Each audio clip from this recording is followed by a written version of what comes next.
लावले महापालिका निवडणुकांच्या बाबतीत ही प्रचाराची सुरुवात म्हणूया शंखनाद. हे काय आहे की महानगरपालिकेचं जे निवडणूक आहे अनेक वर्षानंतर होत आहे. आता निवडणूक आल्यानंतर मुद्दे काय असतं हे सगळ्यांना माहीत आहे. ज्यांना काही करायचं नसतं, काही दाखवायचं नसतं, ते पुन्हा पुन्हा ते जातीच्या धर्माच्या आधारावर निवडणूक लढण्यास मैदानामध्ये उतरतात. आम्ही आमचा एजेंडा डिक्लेअर केलेला आहे की समजा AIM पक्षाला मला बहुमत मिळालं, आमची सत्ता आली महानगरपालिकेमध्ये, तर आम्ही काय काय करणार.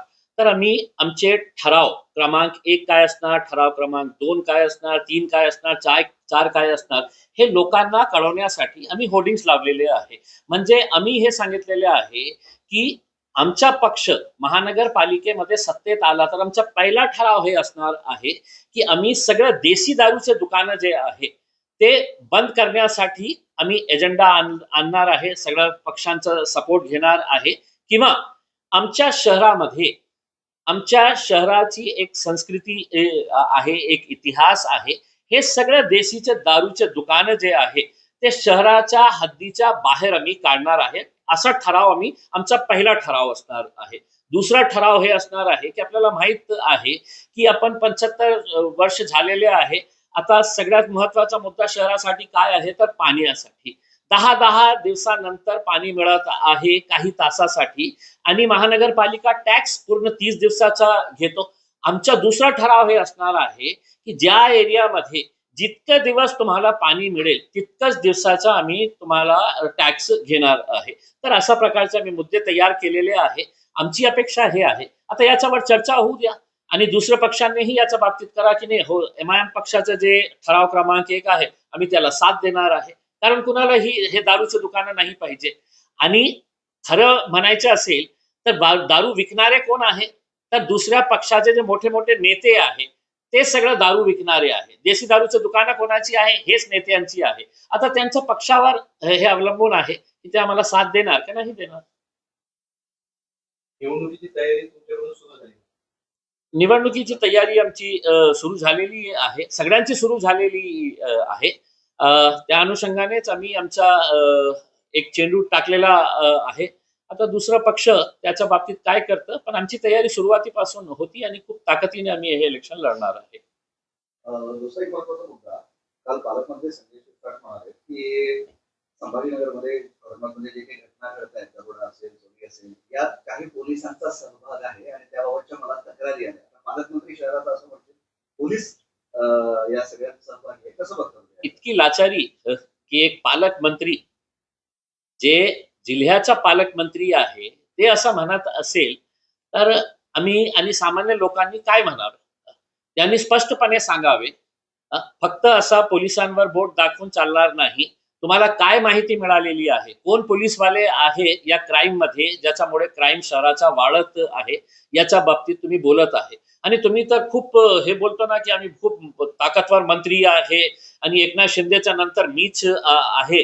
तर तुम्हाला इतकी लाचारी का झालेली आहे की तुम्ही पोलिसांवर बोट दाखवत आहे. मीटिंग कॉल करा पोलीस डिपार्टमेंटची आणि दाखवा हे पोलीसवाला ह्या क्राईम मध्ये सामील आहे. आणि फक्त असा आरोप करणं मला असं वाटतं हे योग्य नाही आहे. आपण कुठेतरी कमी पडत आहे, मग कुणाला आपण दोष द्यायचं तर पोलिसांवर ढकलून द्यायचं. पण कायदा व्यवस्थेचा प्रश्न तर शहरात गंभीर आहेच ना.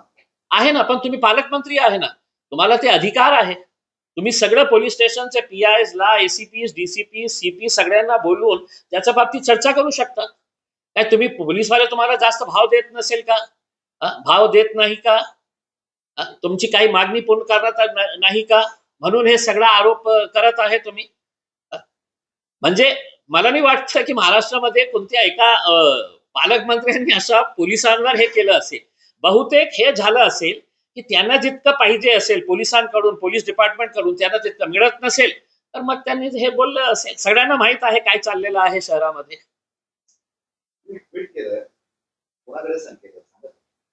नाही काय आहे की खूप दुर्दैव याचं वाटतं की एका मंत्र्याच्या मुलाने तिसरं लग्न केलं आणि ज्या मुलीशी लग्न केलं त्या मुलीला आता धमकवण्याचा प्रयत्न करण्यात येत आहे.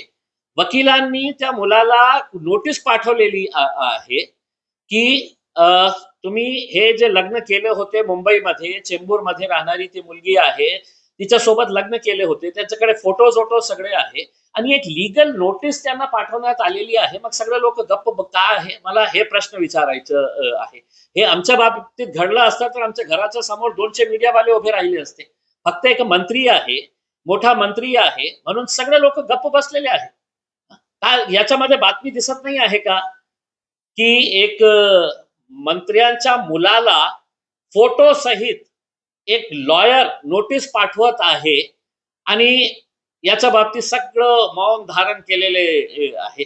आणि तुम्ही मौन धारण केलं असेल, आम्ही काढणार हे सगळं बाहेर काढणार आहे आणि महिला आयोगला आम्ही विनंती करणार आहे की आता ही गप बसणार आहे. विजया रहाटकर मॅडम देशाची महिला आयोगची अध्यक्ष आमच्या शहरातली आहे. आम्ही त्यांना हात जोडून विनंती करतो की मुलीला आता न्याय द्या. रुपाली चाकणकर ताईला आम्ही हात जोडून विनंती करत आहे की ताई, ती मुली मुंबईमध्येच राहते, तिला जाऊन भेटा, सगळं जानकारी हासिल करा आणि तिला न्याय द्या. नाही, काही लोक मौन बाळगतात, तुम्ही पण त्या नावं घेत नाहीये. तुम्ही पण नाही, बिनधास्त बोलताय. मी माझ्याकडे जे प्राथमिक बातमी आलेली आहे, मी त्याची शहानिशा करू, त्यांच्या वकिलांशी बोलू, त्या मुलीशी बोलू आणि नक्की आम्ही कोणीही असू द्या ना, आम्ही घाबरणारे थोडी आहेत. त्या मुलीवर अन्याय झाला असेल तर नक्की त्या मुलीच्या पाठीशी आम्ही उभे राहणार आहे. आणि हे जे सगळं प्रकरण इतकं गुंडगर्दी चालते का, की माझा बाप मोठा नेता आहे, माझा बाप एकनाथ शिंदेचा खूप जवळचा आहे आणि तुला हे करून टाकू ते करून टाकू, म्हणजे इतकं गुंडगर्दी थोडी चालणार आहे. महाराष्ट्र आहे, महाराष्ट्राची एक संस्कृती आहे. ठीक आहे, सत्तेमध्ये तुम्ही असणार, पण आम्ही त्या मुलीला न्याय देण्यासाठी आम्ही तिच्याच पाठीशी उभे राहणार. ठीक आहे. बोलवलंय महापालिका निवडणुकांच्या बाबतीत ही प्रचाराची सुरुवात म्हणूया शंखनाद. हे काय आहे की महानगरपालिकेच्या निवडणूक आहे, अनेक वर्षानंतर होत आहे. आता निवडणूक आल्यानंतर मुद्दे काय असतं हे सगळ्यांना माहीत आहे. ज्यांना काही करायचं नसतं, काही दाखवायचं नसतं, ते पुन्हा पुन्हा ते जातीच्या धर्माच्या आधारावर निवडणूक लढण्यास मैदानामध्ये उतरतात. आम्ही आमचा एजेंडा डिक्लेअर केलेला आहे की समजा AIM पक्षाला मला बहुमत मिळालं, आमची सत्ता आली महानगरपालिकेमध्ये, तर आम्ही काय काय करणार. तर आम्ही आमचे ठराव क्रमांक 1 काय असणार, ठराव क्रमांक 2 काय असणार, 3 काय असणार, 4 काय असणार, हे लोकांना कळवण्यासाठी आम्ही होर्डिंग्स लावलेले आहे. म्हणजे आम्ही हे सांगितलेले आहे की आमचा पक्ष महानगरपालिकेमध्ये सत्तेत आला तर आमचा पहिला ठराव हे असणार आहे की आम्ही सगळं देशी दारूचे दुकानं जे आहे ते बंद करण्यासाठी आम्ही एजेंडा आणणार आहे. सगळ्या पक्षांचा सपोर्ट घेणार आहे. किंवा आमच्या शहरामध्ये, आमच्या शहराची एक संस्कृती आहे, एक इतिहास आहे. हे सगळं देशीचे दारूचे दुकानं जे आहे ते शहराच्या हद्दीच्या बाहेर आम्ही काढणार आहे. असा ठराव आमचा पहिला ठराव असणार आहे. दुसरा ठराव हे असणार आहे की आपल्याला माहित आहे की आपण 75 वर्ष झालेले आहे. आता सगळ्यात महत्वाचा मुद्दा शहरासाठी काय आहे तर पाण्यासाठी. 10 दिवसानंतर पाणी मिळत आहे, काही तासासाठी, आणि महानगरपालिका टॅक्स पूर्ण 30 दिवसाचा घेतो. आमचा दुसरा ठराव हे असणार आहे की ज्या एरियामध्ये जितके दिवस तुम्हाला पाणी मिळेल तितकंच दिवसाचा आम्ही तुम्हाला टॅक्स घेणार आहे. तर अशा प्रकारचे आम्ही मुद्दे तयार केलेले आहे. आमची अपेक्षा हे आहे, आता याच्यावर चर्चा होऊ द्या आणि दुसऱ्या पक्षांनीही याच्या बाबतीत करा की नाही. हो, MIM पक्षाचं जे ठराव क्रमांक 1 आहे आम्ही त्याला साथ देणार आहे, कारण कुणालाही हे दारूचं दुकानं नाही पाहिजे. आणि खरं म्हणायचं असेल तर दारू विकणारे कोण आहे तर दुसऱ्या पक्षाचे जे मोठे मोठे नेते आहे ते सगळं दारू विकणारे आहे. देशी दारूचं दुकानं कोणाची आहे, हेच नेत्यांची आहे. आता त्यांच्या पक्षावर हे अवलंबून आहे की ते आम्हाला साथ देणार की नाही देणार. निवडणुकीची तयारी तुमच्याकडून सुरू झाली? निवडणुकीची तयारी आमची सुरू झालेली आहे, सगळ्यांची सुरू झालेली आहे. त्या अनुषंगानेच आम्ही आमचा एक चेंडू टाकलेला आहे.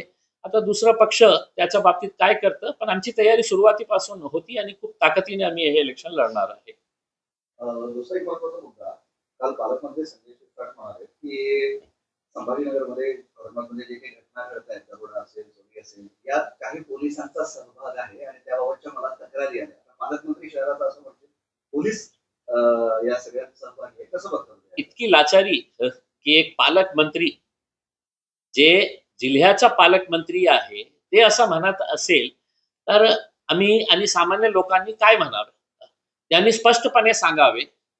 फक्त असा पोलिसांवर बोट दाखवून चालणार नाही. तुम्हाला काय माहिती मिळालेली आहे, कोण पोलीसवाले आहे या क्राईम मध्ये ज्याच्यामुळे क्राईम शहराचा वाढत आहे, याच्या बाबतीत तुम्ही बोलत आहे. आणि तुम्ही तर खूप हे बोलतो ना की आम्ही खूप ताकदवर मंत्री आहे आणि एकनाथ शिंदेच्या नंतर मीच आहे. तर तुम्हाला इतकी लाचारी का झालेली आहे की तुम्ही पोलिसांवर बोट दाखवत आहे?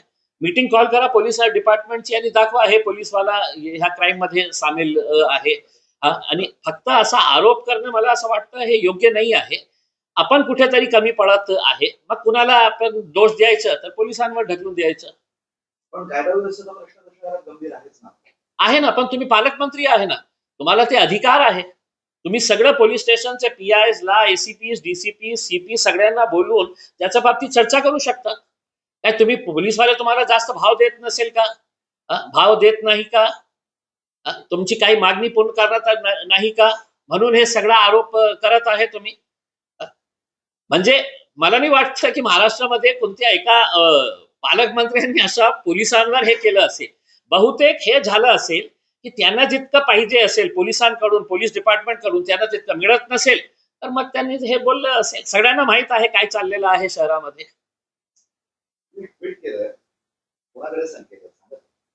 नाही नाही, काय आहे की खूप दुर्दैव याचं वाटतं की एका मंत्र्याच्या मुलाने तिसरं लग्न केलं आणि ज्या मुलीशी लग्न केलं त्या मुलीला आता धमकवण्याचा प्रयत्न करण्यात येत आहे. वकिलांनी त्या मुलाला नोटीस पाठवलेली आहे की तुम्ही हे जे लग्न केले होते मुंबईमध्ये चेंबूरमध्ये राहणारी ती मुलगी आहे, तिच्यासोबत लग्न केले होते, त्याच्याकडे फोटो सगळे आहे आणि एक लीगल नोटीस त्यांना पाठवण्यात आलेली आहे. मग सगळे लोक गप्प का आहे? मला हे प्रश्न विचारायचं आहे. हे आमच्या बाबतीत घडलं असतं तर आमच्या घराच्या समोर 200 मीडियावाले उभे राहिले असते.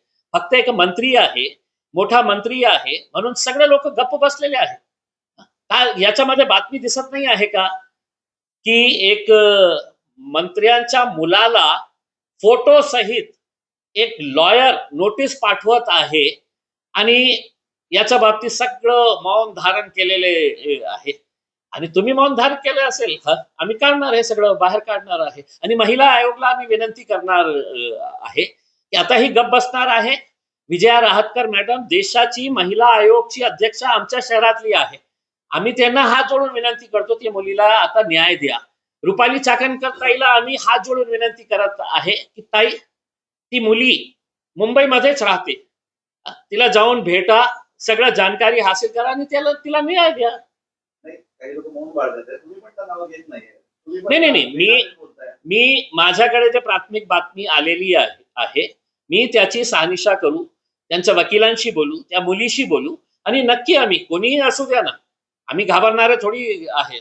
त्या मुलीवर अन्याय झाला असेल तर नक्की त्या मुलीच्या पाठीशी आम्ही उभे राहणार आहे. आणि हे जे सगळं प्रकरण इतकं गुंडगर्दी चालते का की माझा बाप मोठा नेता आहे, माझा बाप एकनाथ शिंदेचा खूप जवळचा आहे आणि तुला हे करून टाकू ते करून टाकू, म्हणजे इतकं गुंडगर्दी थोडी चालणार आहे. महाराष्ट्र आहे, महाराष्ट्राची एक संस्कृती आहे. ठीक आहे, सत्तेमध्ये तुम्ही असणार, पण आम्ही त्या मुलीला न्याय देण्यासाठी आम्ही तिच्या पाठीशी उभे राहणार. ठीक आहे.